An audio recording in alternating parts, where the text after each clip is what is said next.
Welcome to On the Vineyard, a 10-minute weekly wrap-up of news from the Vineyard Gazette Media Group on Martha's Vineyard. I'm publisher Monica Brady-Meyerov. We're so glad you're here. On the Vineyard is sponsored by Martha's Vineyard Bank. It was so cold this week that one of the Chappy ferry boats couldn't make it across to Edgartown Harbor.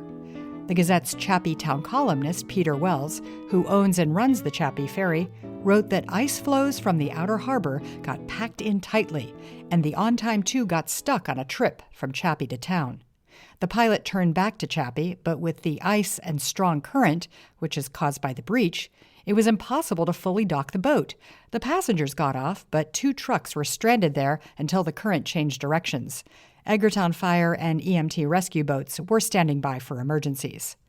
Now some news about the big ferries and the Steamship Authority's plans to change the reservation system. The Steamship Authority will be holding more public information sessions about its planned policy changes around reservations after islanders essentially revolted. More on that story in a moment.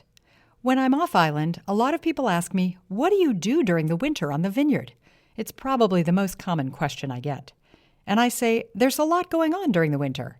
There are art and exhibit openings, live music, and just about every night, there's trivia. Frozen chickens, 83, Rosie the Triveter, 80, This is a Tuesday night at the Ritz Cafe with Johnny Showtime and his partner, Baby Kevin. It's typically a lively competition. And most bars and restaurants that host the trivia game give the winners gift certificates. So that sweetens the temptation to leave the warmth of your home and go out for a trivia night competition. First place tonight can take home 10 hamburgers. 10 hamburgers. You need to get a gift certificate. That's the sound of the historic press in the Vineyard Gazette offices in Edgartown, printing the paper. And that means it's time to go upstairs to the newsroom and check in with Bill Evell, the editor-in-chief, and the reporters on this week's news. Turning now to the news, everyone's favorite punching bag, the Steamship Authority. After the boat line put forth a proposed changes to Islander reservation system, folks went berserk. A petition went around that was quickly signed by over 2,000 residents. Louisa Huffstadter is here with the story. Yes, Bill, the Steamship Authority will be holding more public information sessions about its planned policy changes around reservations after islanders essentially revolted upon learning that among the changes that are projected are limits on the use of wait lists, changes to the standby system, and also the loss of the ability to keep an open ticket. That will be going away as the steamship transitions to an electronic reservations system that is being completed now by a contractor in Naples, Italy, called IDEA, that works with ferry lines all over the world.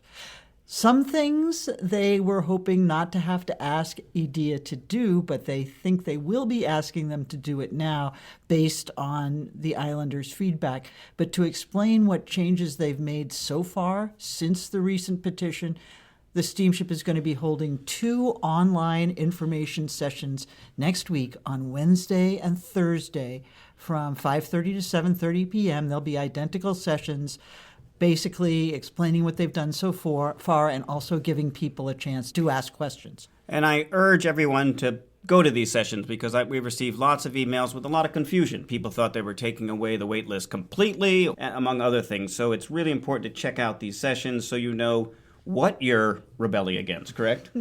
Well, and also to just let the steamship know what you want to see.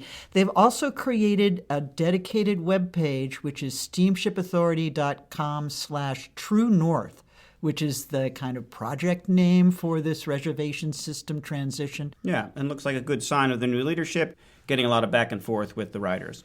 Yes, new general manager Alex Kriska, who just took his job last month, is definitely spoken on the side of transparency and trying to get to the yes whenever possible. So we'll see how that plays out over the next few weeks. All right. Thanks, Louisa. And we're going to stick around with Louisa now and going from the ferry line to the underworld.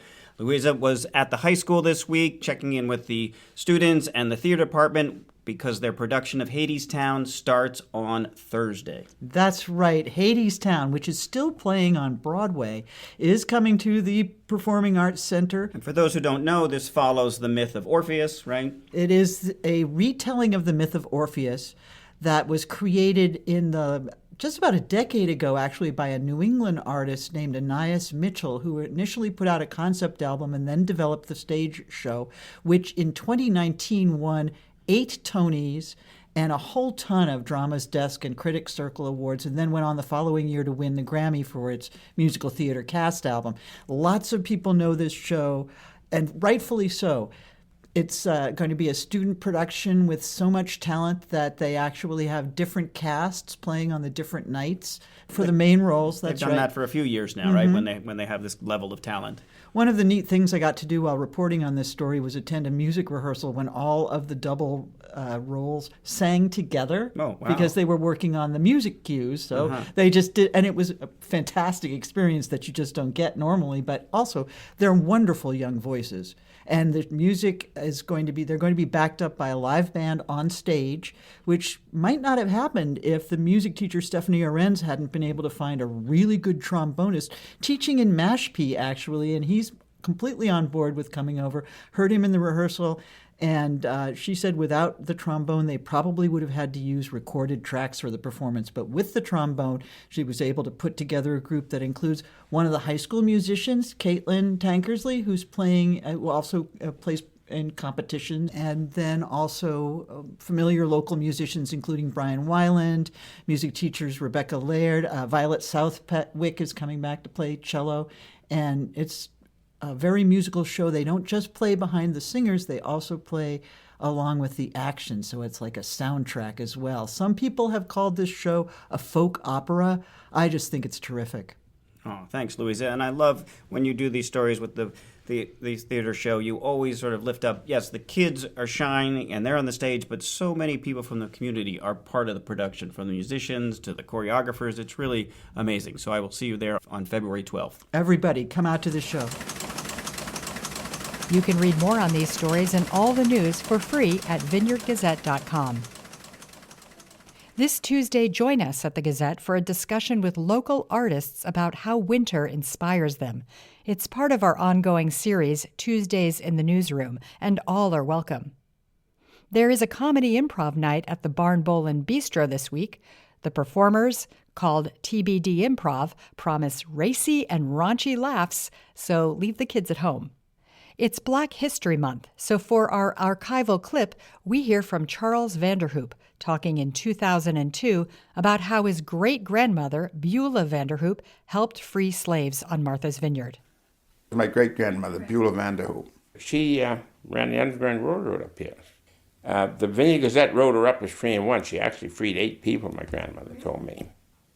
Well, of course, she was no doubt a person that didn't believe in slavery.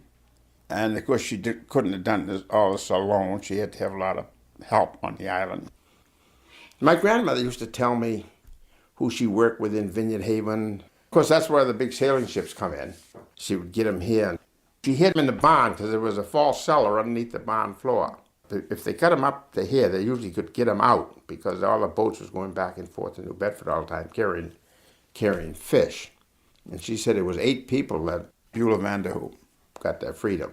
This archival audio comes from Lindsay Lee and the Martha's Vineyard Museum. Our theme music is from island composer and musician Michael Hayden. If you like the show, please follow us so you won't miss an episode, and tell a friend who loves the vineyard.